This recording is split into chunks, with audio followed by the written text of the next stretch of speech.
நரக வெப்பத்துக்கு நடுவில் ஒருத்தர் அப்படியே நடந்து போய்கிட்டே இருக்கிறார். சும்மா சாதாரணமாக வாக்கிங் போகிறார். பெரிய ஆச்சரியமாக இருந்தது. நெருப்பு அவர் சுடலை. அவர் ஐயா உய்யா கொய்யா பொய்யெல்லாம் ஒன்றும் கதறமும் இல்லை, சும்மா நடந்து போகிறார். ஆச்சரியப்பட்டு போன ஸல்லல்லாஹு அலைஹி வஸல்லம், என்ன ஆச்சு ஜிப்ராயில், இவர் யார், நரகத்தில் நடந்து போகிற மாதிரி, இன்னொரு பார்க்கில் நடந்துட்டு போகிற மாதிரி போகிறாரு என்று கேட்ட பொழுது, ஹாத்தம் தை, இவருடைய பெயர் ஹாத்தம் தை. இவர் இஸ்லாத்தில் இல்லை என்றாலும் கூட அவர் செய்த தர்மம் இருக்கிறதே, சொர்க்கத்துக்கு போக இயலாது, ஆனால் அந்த அவர் செய்த தர்மம் என்பது ஆச்சரியமானது.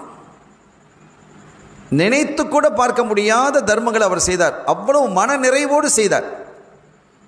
அதில் தற்பெருமையை அவர் எதிர்பார்க்கவில்லை. நான் செய்தேன் என்று எல்லாரும் என்னை புகழணும் அப்படிங்கிறது துளி அவருடைய கல்வியில் கிடையாது.